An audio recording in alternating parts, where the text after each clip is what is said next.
لوگ آپ کے خلاف جو چال چلتے ہیں چلنے دے، جو تدبیر کرتے ہیں کرنے دے۔ آپ نہیں جانتے اس تدبیر میں اللہ نے آپ کے لیے کون سی خیر چھپا رکھی ہے۔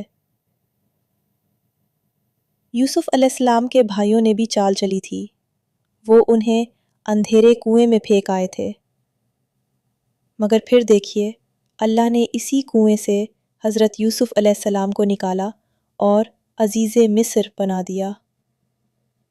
حضرت یوسف علیہ السلام بھی نہیں جانتے تھے کہ اس آزمائش میں اللہ نے ان کے لیے کیا چھپا رکھا ہے، اور نہ ہی کوئی اور جانتا تھا۔ اللہ تعالیٰ قرآن کریم میں فرماتے ہیں ان ربی لطیف لما یشاء انہ هو العلیم الحکیم۔ حقیقت یہ ہے کہ میرا رب جس کے لیے چاہتا ہے نہایت باریک تدبیر فرماتا ہے، بے شک وہی خوب جاننے والا بڑی حکمت والا ہے۔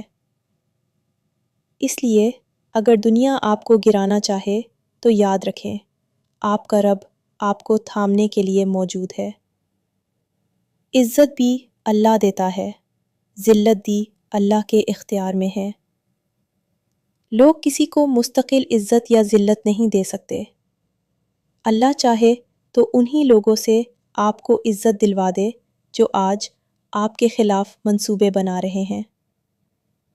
اللہ کی حکمتیں اور اللہ کی تدبیریں صرف اللہ ہی جانتا۔